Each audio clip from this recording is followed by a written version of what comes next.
So hello everyone. तो आज का जो हमारा टॉपिक है वो सांख्यिकी है। तो आज हम लोग एस्थेटिक्स के बारे में समझेंगे कि एस्थेटिक्स होता क्या है। और अगर आप प्रीवियस ईयर क्वेश्चन देखोगे तो प्रीवियस ईयर क्वेश्चन में ये एक लॉन्ग क्वेश्चन में पूछा गया क्वेश्चन है और बहुत ही इंपॉर्टेंट क्वेश्चन है। तो आज हम लोग एस्थेटिक्स को समझने वाले हैं कि एस्थेटिक्स क्या है। तो देखो, आप नाम से यहाँ पे पता लगा सकते हैं कि नाम में इसका मीनिंग छुपा हुआ है। That is aesthetics, that is statistics. ठीक है, अगर आप इसको हिंदी में समझोगे, सांख्यिकी मतलब संख्या, नंबर्स। तो अगर हम लोग सांख्यिकी को समझेंगे कि सांख्यिकी क्या है, तो सांख्यिकी में हम लोग संख्याओं के बारे में पढ़ते हैं, संख्या के बारे में पढ़ते हैं, नंबर्स के बारे में पढ़ते हैं। ठीक है, नंबर्स का क्या करते हैं, प्लेइंग विथ नंबर्स। हम लोग यहाँ पे डाटा के साथ प्ले करते हैं, नंबर्स के साथ प्ले करते हैं, और एक रिजल्ट जो आता है वही हमारा क्या होता है, सांख्यिकी होता है। वह मतलब अगर आप ओवरऑल आप समझना चाहो, तो अगर आप अपने वर्बल लैंग्वेज में समझना चाहो, आप ये कह सकते हो कि सांख्यिकी मतलब जहाँ पे हम संख्याओं के बारे क्या करते हैं, अध्ययन करते हैं, नंबर्स के बारे पढ़ते हैं, डाटा के बारे पढ़ते हैं, तो हम इसको क्या बोलेंगे, सांख्यिकी बोलेंगे।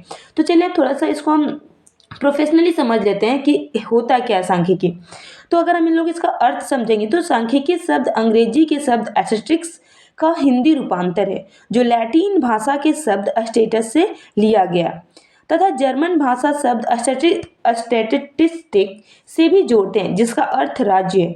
सांख्यिकी का शाब्दिक अर्थ है संख्या से संबंधित शास्त्र।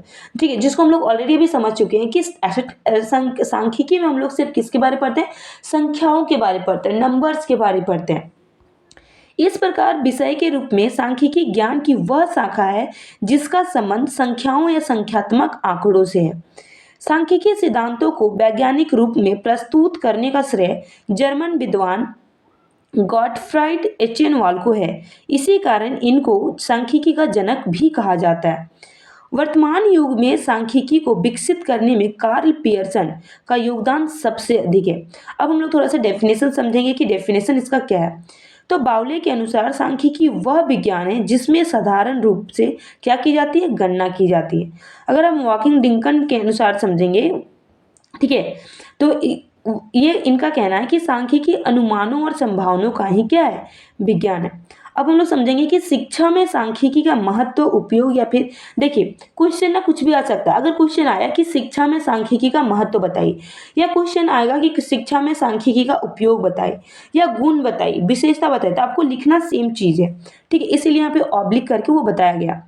तो शिक्षा व्यवस्था में सांख्यिकी निम्नलिखित कारणों में से महत्वपूर्ण है।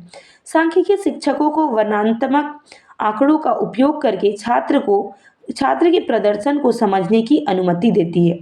सांख्यिकी शिक्षकों को डेटा विजुअलाइजेशन का उपयोग करके छात्रों के प्रदर्शन में रुझान देखने की अनुमति देती है। सांख्यिकी शिक्षकों को परिकल्पना परीक्षणों का उपयोग करके विभिन्न शिक्षण विधियों की तुलना करने की अनुमति देती है। सहसंबंध सांख्यिकी के प्रयोग से विभिन्न तथ्यों के मध्य पाए जाने वाले सहसंबंध को आसानी से विश्लेषित व समझा जा सकता है। और फिफ्थ पॉइंट है तुलनात्मक अध्ययन। सांख्यिकी पद्धतियों का प्रयोग न केवल तथ्यों के मध्य सहसंबंधों को उजागर करता है, अपितु यह उनके मध्य तुलना भी करता है। एंड सिक्स्थ है व्यक्तिगत ज्ञान एवं अनुभव का संवर्धन। इसमें व्यक्तिगत ज्ञान और अनुभव में भी बढ़ोतरी होती है। इसके द्वारा किसी भी समस्या अथवा घटना अथवा परिस्थिति की विवेचना सूक्ष्म और सरल तरीके से की जाती है। अब हम लोग समझेंगे कि समस्याओं के वैज्ञानिक दृष्टिकोण का आधार। तो सांख्यिकी शैक्षिक मनोविज्ञान की समस्याओं के वैज्ञानिक दृष्टिकोण का आधार है। नेक्स्ट पॉइंट है राष्ट्र विकास के लिए योजना बनाने में भी इसका उपयोग होता है। सांख्यिकी कोटि नियंत्रण में इसका उपयोग होता है। बाजार सर्वेक्षण और मतगणना में इसका उपयोग होता है। स्वास्थ्य के संबंध में सांख्यिकी का उपयोग होता है, और कृषि उत्पादन में भी क्या होता है, सांख्यिकी का उपयोग होता है। अब हम लोग कुछ लिमिटेशन समझेंगे कि इसका क्या क्या लिमिटेशन है। तो सामाजिक अनुसंधान में सांख्यिकी विधि का महत्वपूर्ण स्थान है, परंतु फिर भी इसकी सीमाएं हैं जिन पर नियंत्रण करना संभव नहीं है। अतः इस विधि का प्रयोग अत्यंत सावधानी पूर्वक करना चाहिए। सांख्यिकी की निम्नलिखित सीमाएं, जैसे केवल संख्यात्मक अध्ययन। तो यहाँ पे आप इसको पढ़ सकते हैं, मैं आपको बस हेडिंग बता दे रही हूँ, आप इसको अच्छे से रीड कर लेना। नेक्स्ट है व्यक्तिगत इकाइयों का अध्ययन संभव नहीं। देखिए सांख्यिकी में हम लोग डाटा के बारे पढ़ते हैं, ग्रुप्स के बारे पढ़ते हैं, तो पर्टिकुलर हम किसी चीज़ का अगर हमको पढ़ना हो, डाटा का पता लगे, तो हम लोग इसमें नहीं कर सकते। तो वही चीज़ यहाँ पे है कि पर्टिकुलर अगर किसी व्यक्ति के इकाइयों का अध्ययन करना हो तो संभव नहीं है। नेक्स्ट है गहन अध्ययन के लिए अनुपयुक्त, मतलब कि गहन अध्ययन इसमें नहीं पॉसिबल है। नेक्स्ट है केवल विशेषज्ञ ही इसका उपयोग कर सकते हैं। सिक्स्थ पॉइंट है गणितीय शुद्धता का अभाव। एंड इसका हम लोग कार्य समझते हैं कि सांख्यिकी के कार्य तथ्यों की तुलना करना काम है, व्यक्तिगत अनुभव व ज्ञान में वृद्धि करना, नीतियों के निर्धारण में सहायता। फोर्थ है सांख्यिकी दूसरे विज्ञानों के नियमों की जांच करती है। एंड फिफ्थ है तथ्यों का अनुमान या पूर्वानुमान लगाना।